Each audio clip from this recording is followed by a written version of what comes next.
What's up, guys? Your boy Darkskin, and today we're going to be talking about the top 5 units for the King raid. Now, obviously we have not done Extreme or Hell yet, but the fact that these are the units you take on Hard pretty much goes to show that this is probably going to be the theme that you take for Extreme and and Hell as well. So anyways, I want to go ahead and get this video. I'll talk to you guys about it and everything like that. Now, one thing I want to mention, right? I will not be putting Elaine on this list because this is the team I take, right? This is the team I take for the raid. I will not be putting Elaine on this list for the simple fact that we get that Elaine is really good, right? Elaine is really good. All right, we get it. I know, right? But I know, I even said it, right? I don't think you should summon for Elaine. I do not think Elaine is worth the gems. I was lucky enough to pull her in one multi. I don't think she is worth it. You can beat this mission without Elaine. A lot of people have did it. It's not impossible. So, yeah, with that being said, Elaine won't be on this list. But if Elaine was on this list, she'd be ranked 1 or 2. And I'll talk about that later on as well. So, yeah, I don't think that Elaine should be on this list for the people that need help doing this without her. So, yeah, just wanted to get that out the way, talk to you guys about that. Let's go ahead and get on to the top 5. So, starting out, 5th place is SR Red Elizabeth. Now, SR Red Elizabeth, she is going to be, she would be put in like the 4th slot, right? She's not going to be your main 3 units or anything like that. She is what you call, well, besides her passive is really good, right? You get 10% HP back from the damage. She can heal, but chances are she's not going to be able to heal. She might heal once or twice, but she'll die soon, right?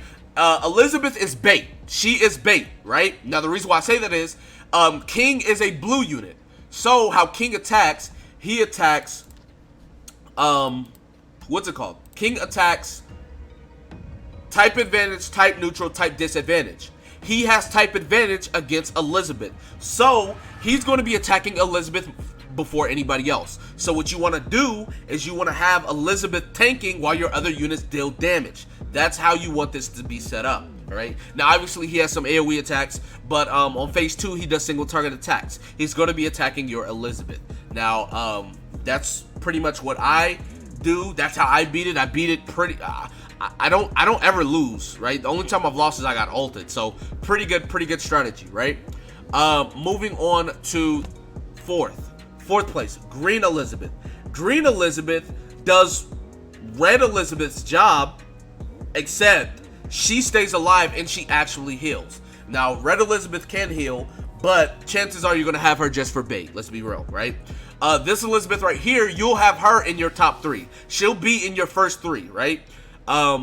This Elizabeth won't be in your first 3. Now, this one right here, like I said, she's going to be doing damage, she's going to be healing, she's going to be getting you ult gauge, etc., all that different type of stuff, right? That's how it is, right? Pretty good unit. I don't have her, so I don't use her, but you can if you want to.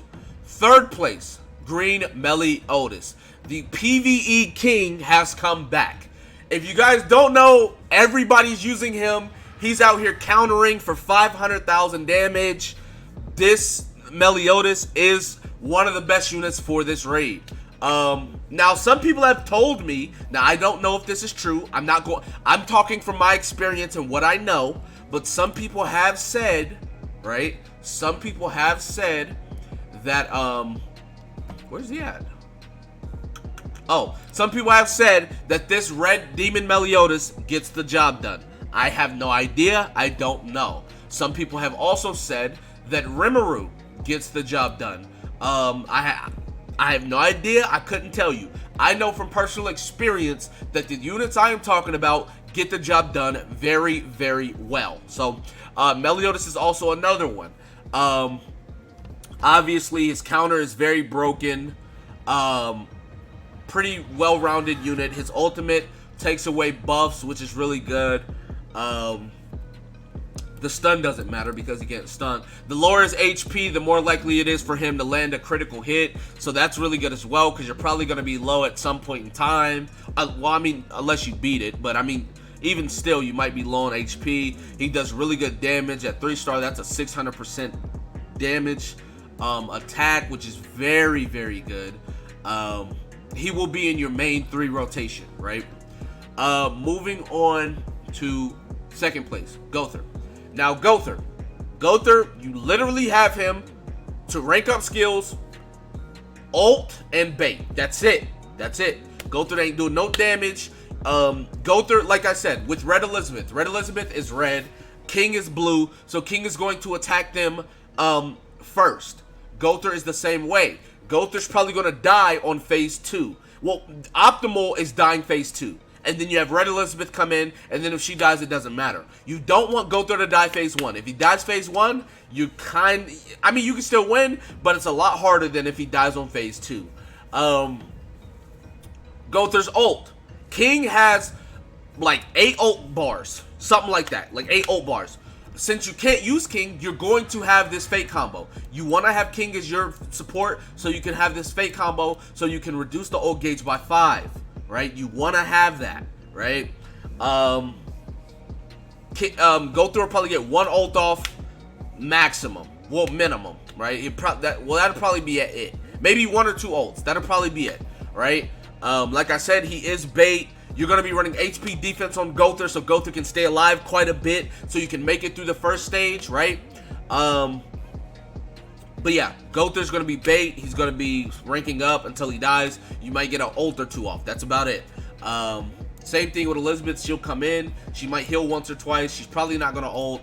But if she does, hey, that's good as well. But yeah, she is just going to be bait.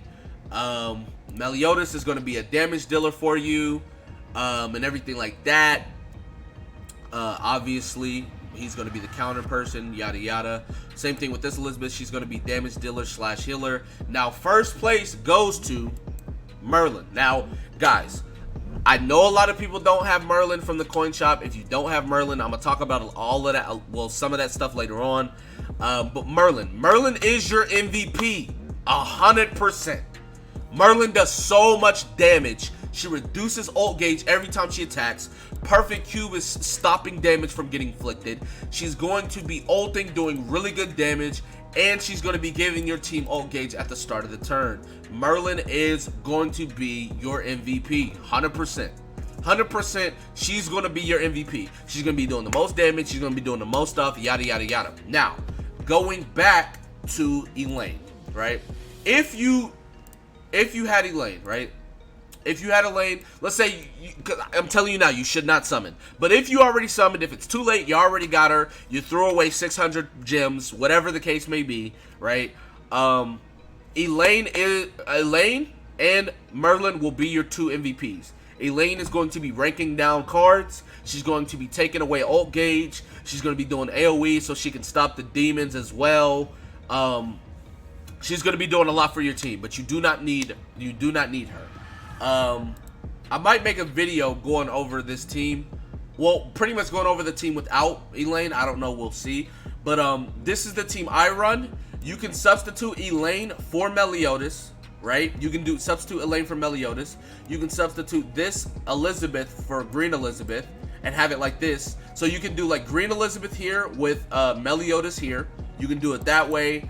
Let's say everyone should have Gowther. There should be 0 reason at this point, unless you are brand new to the game. Gowther should have been the first coin unit you bought, right? Now, if you don't have Gowther, I mean, I don't know. I mean, you could still, I'm pretty sure you can still beat it with these units, but at that point, it's up in the air what you do. I know a lot of people may not have Merlin. If you don't have Merlin, you can run, what was I about to say? Oh yeah, so you can run this Elizabeth, same Elizabeth right here, boom. You can run Green Meliodas, and then let's say you don't have Merlin, I guess you can run like Coin Bond or Jericho. Jericho's really good for this because she does a lot of damage. There's no reason you shouldn't have a lot of these units that I'm talking about. Like, I get it if you don't have Elaine. Most people don't. I get it if you don't have Merlin. If you don't have Merlin, though, it's going to be very hard. Merlin is a staple for this run, right? Merlin, and then Gowther, you don't really need Gowther. Gowther's really good for his ult. His ult keeps you alive, and then he's really tanky. Well, if you built him HP defense. Right now, I have on this gear right here, which is nothing crazy, right? But if I wanted to, I could put King's gear on. This is my King's gear right now. It's almost all maxed out, right? So if I wanted to, I could put this gear on Gowther, but I get it done pretty easily with this gear. My SR Elizabeth, her gear that's her gear. Nothing crazy. That's her gear right there. If you go look at Merlin's gear, we can go look at that real quick. Merlin's gear, boom. That's Merlin's gear. Nothing crazy. Like I said, if you want to look at Elaine's gear, boom, right there, nothing crazy. So my gear sets are nothing crazy. My units are not insane. Merlin is 4-star, Gowther 6-star, Elaine 6-star, and then this Elizabeth is like 2-star, right? 2-star, boom. So like I said, my team is nothing crazy, not that hard to do, should be fairly easy if you have these units, yada yada yada. So anyways, that's going to be it for this video. Be sure to give it a like, subscribe to the channel if you're new, comment down below, tell me what you guys think in the comment section below. With that being said, I'll see you guys next time. Peace.